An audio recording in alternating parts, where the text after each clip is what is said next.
Good evening. With the unwelcome title of fly tipping capital of England, you don't have to go far in London to find an unsightly mound of illegally dumped waste. And for residents in a part of North London, things are particularly bad. A patch of land in Harrow, which should be developed for housing, is instead home to tons of rotting rubbish. We spoke to one woman who can see the tip from her bedroom. From sofas and mattresses to old pots of paint, she just wants it gone. Like so many in the borough, she'll have to pay for the clean-up through her recently increased council tax. And as for who's to blame, well, the political infighting has begun. Here's our political correspondent, Simon Harris. It's fly tipping on an industrial scale, and it's dumped a huge bill on council taxpayers. For more than a year, the rat-infested pile of rubbish at Harrow in North London has been growing. When Anne and Dave open their bedroom curtains, it's the first thing they see. Just a pile of rubbish, as far as the eye can see from this end, because it's all down at this end. And so we're just waiting, can't wait for the trees to come into leaf, which disguises it somewhat. It's just one huge heap of dumped rubbish over there.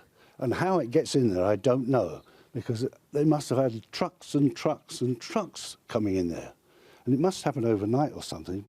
The illegal tip is on the site of a former driving school. The land is owned by Harrow Council and earmarked for new homes. Harrow Council blames the fly tipping on criminals. But the authority's political opponents and some people living nearby say more should have been done to stop it. The gates to the site now boast heavy-duty locks and concrete barriers. If they'd acted when I first mentioned it, a few years ago, they could have sorted it. And they've done nothing. They could have put the concrete blocks there from day one. At a meeting last week, Labour challenged the Conservative Council about the cost of the clean-up, more than £250,000. Tonight, you're about to increase council tax by 4.99%. Of that increase, the first £348,000 raised will, in the coming weeks, go towards clearing an absolute dump of a site. Why has it been allowed to happen? I think there's a limit you can do to secure a site. If someone is using industrial tools and organised criminals trying to break in, we try to secure it. We have secured it for a number of years, but unfortunately this time they got through. Who's to blame for this? Well, look, the council are owners of the site. They should be maintaining the site, and it's sheer fact of the council just not enforcing. Harrow Council has asked the police to use CCTV cameras to try to identify the fly tippers, but it's thought some use stolen vans and trucks. It's likely to be a few weeks before the site is cleared, and the cost could go up if hazardous or toxic waste is found. Simon Harris, ITV News, Harrow. Now, more than 200 residents in Lambeth have been told it is now illegal to park on their own driveways. Lambeth Council says homeowners who do not have a dropped curb are now illegally parked because they have to drive across council-owned pavements to get onto their land. The solution? Well, residents have been told to apply to drop the curb, then pay for the work in a move that could raise £1 million for the council. Our political correspondent Simon Harris reports. Gently does it is the mantra when Fozia parks on her drive. Like many of her neighbours in Streatham, she doesn't have a drop curb. It's never bothered her, but now she's been told by Lambeth Council it's illegal and she must apply for the curb to be altered. That's really concerning me because we all struggle to park here. And now I might not be, I'm told that we might be penalised for parking on our drives as well. It's unfair. When Lambeth decided to scrap free parking in Streatham Vale, it discovered 200 properties without drop curbs. The care home run by Mohammed is one of them. He can't afford to change the curb.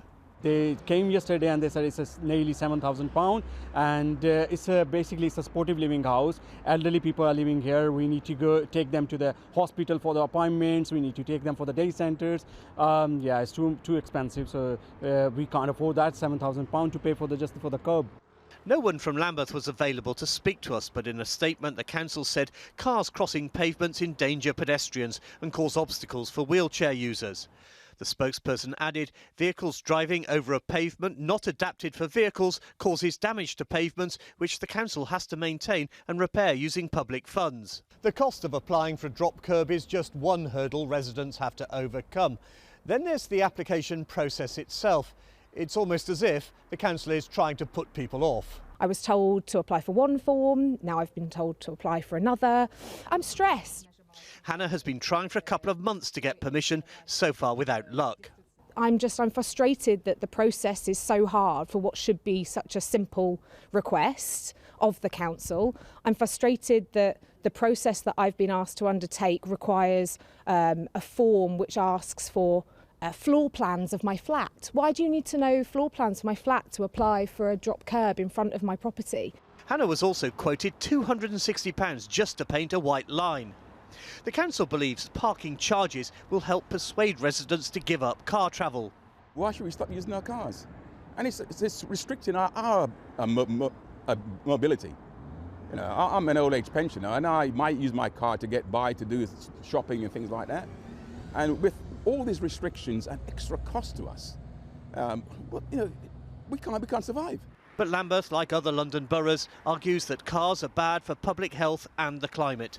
Simon Harris, ITV News, Streatham.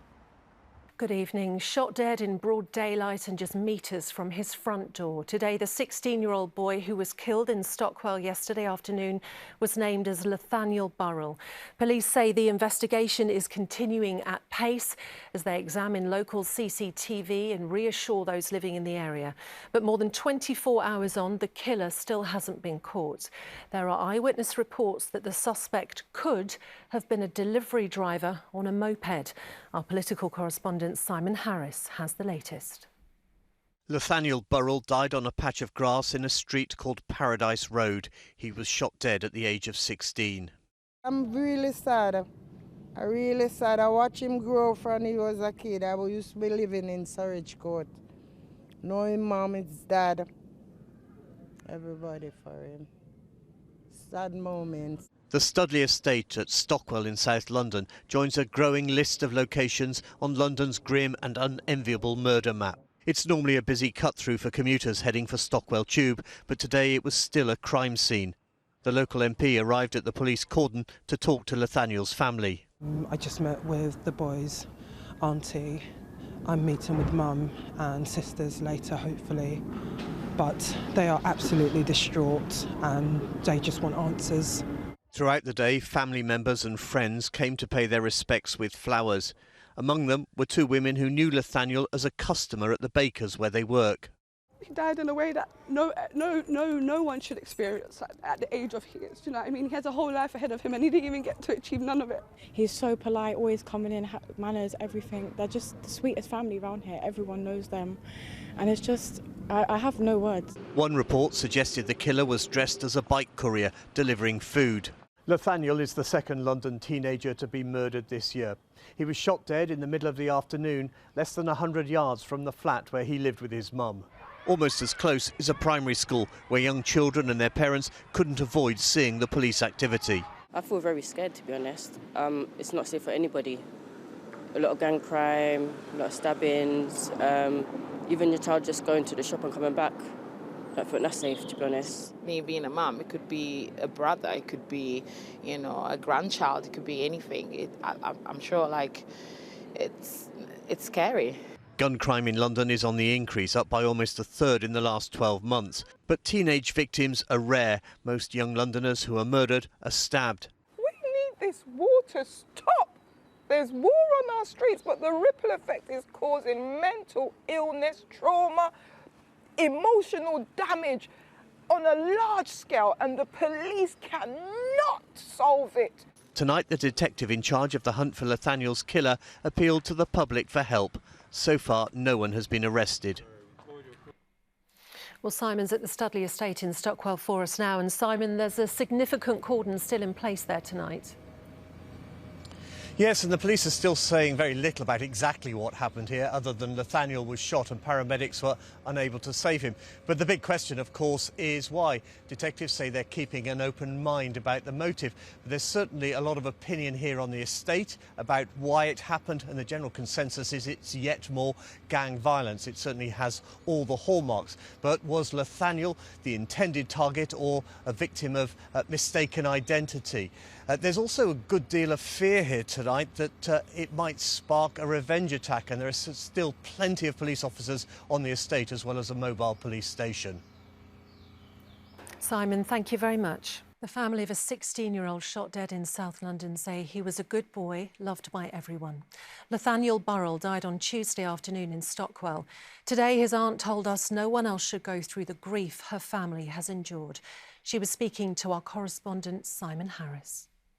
He's still too upset to speak publicly about what happened to his son, but Dave, known to everyone as TC, wanted to bring flowers and see the other tributes left to Nathaniel.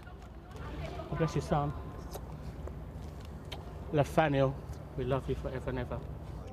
He was a good, fine boy and everybody loved him. Such a lovely boy. Nathaniel Burrell was just 16, the second teenager to be murdered in London this year.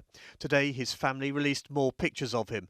He was a member of a local youth club, but on Tuesday afternoon, he was shot dead on the Studley estate in Stockwell, leaving his family distraught. Not good at all.